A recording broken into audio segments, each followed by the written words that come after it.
I've spent a lot of time researching warriors from different periods of history, and while researching Indian warriors, I noticed something strange.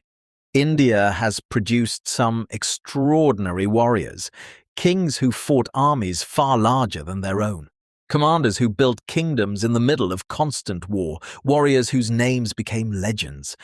But then I found something that caught my attention: a father and his son, both remembered as some of the most formidable warriors in Indian history, and the story of the son is where we're going to begin. Before we begin his story, one small request. If I mispronounce any Indian name, place, or word along the way, please forgive me. I genuinely want to pronounce every name with the respect it deserves, and with that, let's begin with the son. His name was Sambhaji Maharaj. Sambhaji was born on the 14th of May, 1657, at Purandar Fort. His father was Shivaji Maharaj. His mother was Saibai, but Sambhaji lost his mother when he was still very young. He was then raised under the care of his grandmother Jijabai. And this was not an ordinary royal childhood. He was growing up in a kingdom that was still being built, while surrounded by powerful enemies. He was trained in riding, weapons, military discipline, administration, languages, literature, and Sanskrit became one of his strengths. He wasn't being prepared merely to inherit a throne, he was being prepared to rule. And by the time he was old enough to understand the world around him, war was already part of his life. As Shivaji's kingdom expanded, Sambhaji was increasingly drawn into affairs of state. He wasn't simply the king's son standing behind the throne. He was being trained to understand government, politics, and the reality of war. Then came 1680. Shivaji Maharaj died, and suddenly, the son had inherited something much larger than a crown. He had inherited his father's enemies, the Mughals, the Siddhis, the Portuguese, and powerful forces across the Deccan. Sambhaji's reign would not begin with years of peace. It began with pressure. In 1681, Sambhaji and Hambirao Mohite launched a major attack on Burhanpur. Burhanpur was an important and wealthy Mughal center. The Marathas struck rapidly. They attacked the city, captured enormous wealth, and withdrew before the Mughal response could fully close in. It was a message.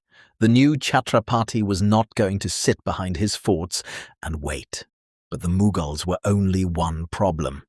On the western coast stood the Siddhis of Janjira. In 1682, Sambhaji attempted to bring Janjira under Maratha control. The campaign continued for months, but the island fortress did not fall. And then there were the Portuguese. In 1683, Sambhaji launched a major campaign against Portuguese territories around Goa. The Portuguese were pushed hard, but the Marathas eventually withdrew as the situation changed, and Mughal pressure increased. This was becoming the pattern of Sambhaji's reign. He wasn't fighting one enemy, he was fighting a system of enemies. And while Sambhaji was fighting on the coast, Aurangzeb was tightening the pressure from the north. The Mughal emperor had brought enormous resources into the Deccan. Fort after fort became a target. Roads, supply routes, towns, coastal positions, everything connected to the Maratha state could become a battlefield. The Marathas responded with mobility. They did not need to destroy every Mughal army in a single battle. They needed to survive, strike, move, defend the forts, and make the war too expensive to end. But in 1687, something changed. At Wai, Maratha forces fought the Mughals. The Marathas achieved a battlefield success, but they paid a terrible price. Hambirao Mohite was killed. He had been one of Sambhaji's most important commanders, and his death weakened the military leadership around the Chhatrapati at exactly the moment Mughal pressure was becoming overwhelming. Now imagine what Sambhaji's world looked like. Enemies outside, Political tensions inside, forts constantly under pressure, commanders being lost, and an emperor who had committed enormous resources to crushing the Maratha kingdom. Yet Sambhaji continued to move. He continued to fight. He continued to make decisions that kept the state alive. For years, he had managed to remain out of the enemy's hands. Until the beginning of 1689. Sambhaji was at Sangameshwar in the Konkan, and this time, the enemy knew where he was.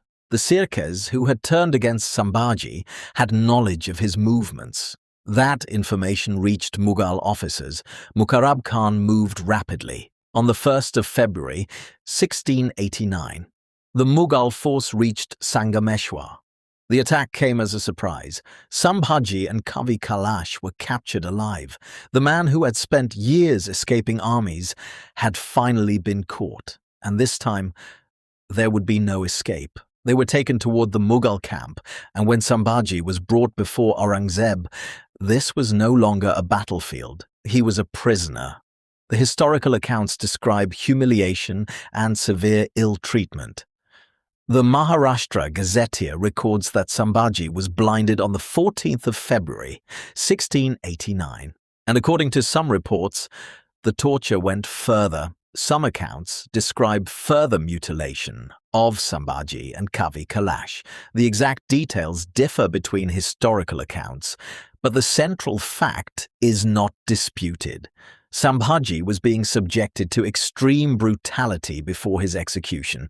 For days, he remained in captivity, and according to some reports, even under torture, he refused to submit. Some traditions describe him refusing demands to surrender forts, treasure, and information. Other accounts describe religious defiance and resistance. The exact words spoken during those interrogations are difficult to establish with certainty, but the image that survived is unmistakable. A captured king, blinded, brutally abused, and still refusing to become what his captors wanted him to become. On the 11th of March, 1689, Sambhaji Maharaj was executed. Some historical accounts describe beheading and further mutilation of his remains. Other later traditions describe the remains being dismembered and disposed of in different ways.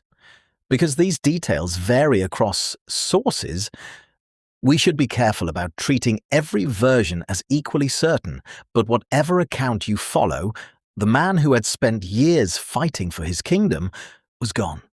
But something happened that his enemies could not have intended.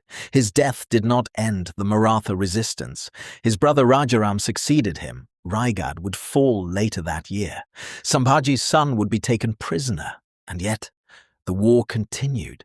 The Marathas divided their forces. They moved across the Deccan. They fought from forts, forests, and distant strongholds. Aurangzeb had captured the king, but he had not captured the kingdom's will to fight. And this is where Sambhaji Maharaj's story leaves us with a strange question. How does a son become the man capable of carrying a kingdom through a war like this? How does someone grow up surrounded by forts, armies, politics, and enemies, and become the ruler who eventually faces an empire at its full strength? Maybe the answer lies with the man who raised him, the man who built the forts, the man who built the state, the man who created the military system Sambhaji inherited, his father. Chhatrapati Shivaji Maharaj. That story is next. And if you want to discover more stories from history that deserve to be known far beyond their own borders, subscribe and tell me in the comments, what does the story of Sambhaji Maharaj mean to you?